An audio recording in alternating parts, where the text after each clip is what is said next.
एक नगर में दो भाई राजू और दीपू नगर के एक गैराज में मैकेनिक का काम करते थे। दोनों बहुत मेहनती थे। एक दिन गैराज में काम करते हुए,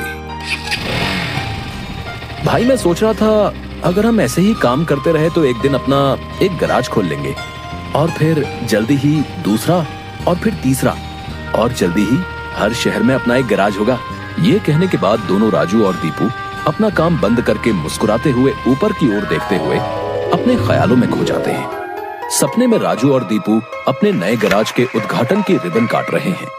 तभी पीछे से उसकी पीठ पर कोई धक्का देता है और दोनों घबरा के सपने से बाहर आते हैं। राजू के बगल में उसकी गैराज का मालिक, ग्रे शर्ट, काले पैंट, सिमटे हुए बाल और आंखों पे चश्मा। तुम दोनों से एक काम सही से नहीं होता। कल एक गाड़ी तुम लोगों ने बना के दी थी, ग्राहक का फोन आया था, उनकी गाड़ी से धुआं निकल रहा है और रास्ते में बंद हो गई है। ये 1 महीने में तुम्हारी 8वीं शिकायत है। मैं तुम दोनों को अभी काम से निकालता हूँ। निकल जाओ मेरे गैराज से। मालिक, पर यह भी तो हो सकता है उसकी गाड़ी खराब हो। हमने तो ठीक से ही काम किया था। खराब गाड़ियों को ठीक करना ही हमारा काम है। निकल जाओ यहाँ से। और मालिक दोनों को धक्के मार के बाहर निकाल देता है। राजू और दीपू अपने छोटे से कमरे की बिस्तर पर हैं। सामने की दीवार पर विष्णु भगवान की तस्वीर टंगी है। दीपू राजू से, भाई हम हर जगह मन लगा के काम करते हैं, फिर भी हमें हर जगह से निकाल दिया जाता है। किसी को हमारी कद्र ही नहीं। हाँ भाई, यहाँ किसी को हमारी कद्र नहीं है। चल किसी दूसरी जगह जाते हैं, वहाँ शायद हमारी कीमत हो। भाई पर हम वहाँ करेंगे क्या? याद है माँ कहती थी कि भगवान का नाम लेने से सब मिल जाता है। हाँ चल सामान बांध, अब हम यही करेंगे। भगवान का नाम लेंगे और पैसे कमाएंगे। वो कैसे? अरे हम बाबा बन के लोगों को ज्ञान देंगे और उनसे पैसे लेंगे। वो तो ठीक है, पर हम लोगों को क्या ज्ञान देंगे? अरे वही जो माँ हमें देती थी। तू ज्यादा सवाल मत कर, सामान बांध। हम राजा सूर्यदेव के चंपक नगर जा रहे हैं। चंपक नगर में राजू और दीपू गेरुए धोती और गेरुई शॉल में, कंधे तक बाल, गले में रुद्राक्ष की माला, पैरों में खड़ाऊ, कंधे पे लटकी मटमैली गठरी, कलाइयों में बंधी रुद्राक्ष की माला, एक बड़े बरगद के पेड़ के नीचे बने चबूतरे के सामने। ये राजा सूर्यदेव का चंपक नगर है। हम यहीं से शुरू करेंगे। दीपू सुन, आज से तेरा नाम दीपू नहीं दीपेश्वर है, समझा? और मैं एक सिद्ध योगी। मैं यहाँ बैठता हूँ और ध्यान करता हूँ। तू नगर में जाके ये खबर फैला कि एक सिद्ध योगी आए हैं जो हर समस्या का हल देते हैं। ठीक है, मैं जाता हूँ।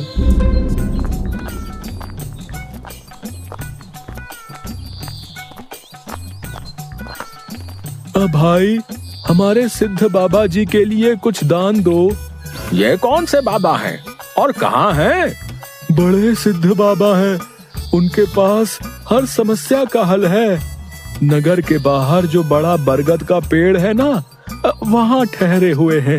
अगर तुम्हें कोई समस्या हो तो उनसे जाके मिल लो, वो तुम्हें हल जरूर बताएंगे। पर हाँ, दान के लिए कुछ लेकर जरूर आना। हाँ, मैं जरूर आऊंगा। औरों को भी बता दो, पूरे नगर का भला हो जाएगा। जरूर बाबा जी, जरूर। राजू पेड़ के नीचे ध्यान में बैठा हुआ है और दीपू थैले में सामान लेके उसके पास जाता है। मैंने नगर में खबर फैला दी है, जल्दी ही लोग यहाँ आते होंगे। तुम तैयार रहो। मैं तो कब से तैयार हूँ, देखते हैं क्या होता है।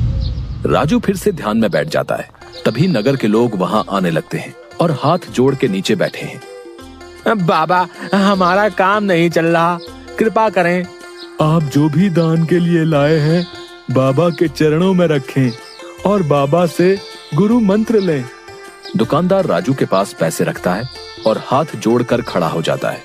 राजू इशारे से दुकानदार को अपने पास बुलाता है और उसके कान में कहता है, श्री राम। हर बिक्री के समय मन में ये नाम का जाप करो, बिक्री बढ़ जाएगी। याद रहे, अपना ये मंत्र किसी को नहीं बताना, अपनी पत्नी को भी नहीं।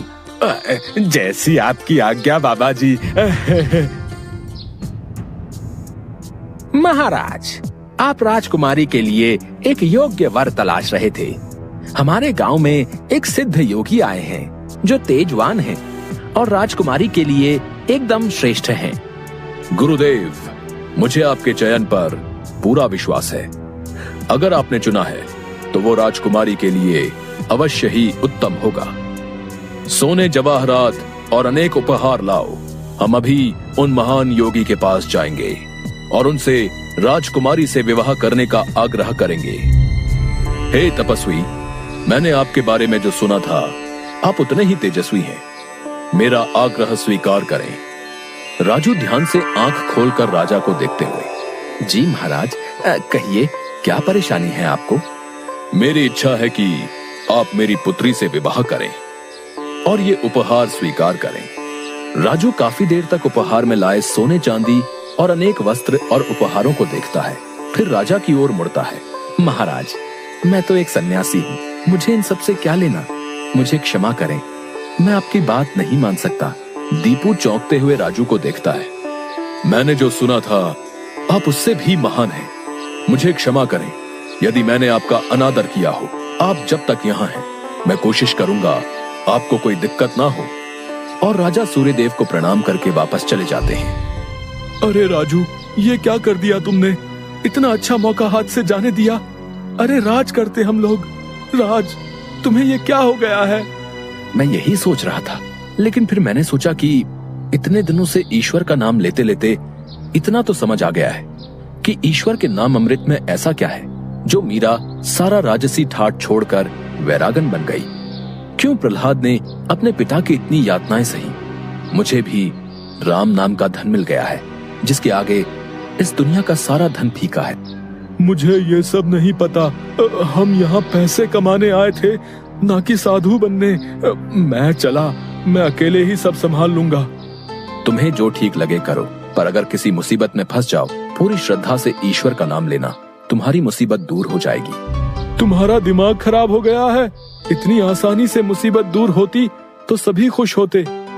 राजू बस उसे देखकर मुस्कुराता है और ध्यान में बैठ जाता है। दीपू अपनी पोटली उठा के गांव में चल देता है। क्यों भाई, कैसा चल रहा है? हाँ भाई, सब बढ़िया है और अब घर में सुख शांति भी है। ये भी बेवकूफ बन गया। राजू है तो चालाक। उसने ऐसी युक्ति की कि कोई उस पर सवाल नहीं उठा सकता। कुछ राशन दान करो। जरूर। दुकानदार राजू के थैले में चावल डालने जाता है।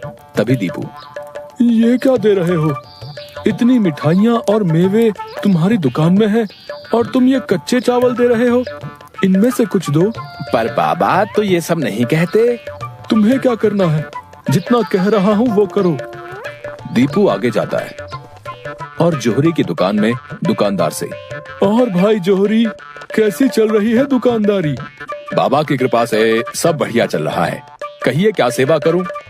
बाबा के लिए कुछ दान दो। इससे पहले कि इन्हें मेरी असलियत पता चले, इनसे तगड़ा दान लेके गांव से गायब हो जाऊंगा। फिर ये लोग राजू के पीछे पड़ेंगे तो उसे समझ आएगा। बाबा के लिए कुछ दान दो। जौहरी पैसे निकाल कर देने लगता है। अरे ये क्या भीख दे रहे हो? बाबा की कृपा से तुम्हारी दुकान चल रही है। इतने सारे जवाहरात हैं, इनमें से दो, कुछ कीमती सा। जितना दोगे उससे ज्यादा मिलेगा। ये बाबा को क्या हो गया है? कोई नहीं, बाबा को देने से मेरा क्या घटेगा। जौहरी एक सोने की हार दीपू को दे देता है। ये लीजिए बाबा। अच्छा धन बटोर लिया है मैंने। इससे काफी दिनों तक काम चल जाएगा। बड़ी भूख लग गई है, कुछ मिठाइयाँ खा लूं। दीपू एक पेड़ के नीचे बैठ के मिठाइयाँ खाने लगता है। तभी वहाँ 4 डाकू, चेहरे पे नकाब, काले कपड़े और हाथ में छुरी लेकर आ जाते हैं। जो कुछ भी है वो हमें दे दो, नहीं तो हम तुम्हें मार डालेंगे। दीपू डर से अपनी पोटली उन्हें दे देता है। तभी डाकुओं के सरदार का नकाब खुल जाता है। दीपू उसे देख लेता है। अब तुझे मरना होगा क्योंकि तूने मेरा चेहरा देख लिया है। हे भगवान, ये क्या हो रहा है? कैसे बचूं इनसे? भागने की कोशिश की तो ये लोग पकड़ लेंगे। क्या करूं? तभी उसे राजू की बात याद आती है। अगर किसी मुसीबत में फंस जाओ, पूरी श्रद्धा से ईश्वर का नाम लेना, तुम्हारी मुसीबत दूर हो जाएगी। दीपू आंखें बंद कर घुटने पर बैठकर, हे नारायण मेरी रक्षा करो, हे नारायण मेरी रक्षा करो। डाकू का सरदार दीपू को उठाकर, सुन, राजा के सिपाही हमारी ओर आ रहे हैं, इसलिए तुझे छोड़ रहे हैं। अगर तूने किसी को हमारे बारे में बताने की कोशिश की तो तुझे जिंदा नहीं छोड़ेंगे। ये ले अपनी पोटली। डाकू भाग जाते हैं। दीपू सामने से सिपाहियों को आते देख मन में, हे नारायण, मुझसे भूल हुई जो मैं राजू की बात को समझ नहीं पाया। मैं राजू के पास वापस जा रहा हूँ और उसके साथ रहकर आपके ध्यान में अपना जीवन बिताऊंगा। मुझे माफ कर दो राजू, मैं ईश्वर के नाम की महिमा को नहीं समझ पाया, पर अब मैं समझ गया हूँ और तुम्हारे साथ ईश्वर के नाम का धन कमाना चाहता हूँ। राजू दीपू को गले से लगाता है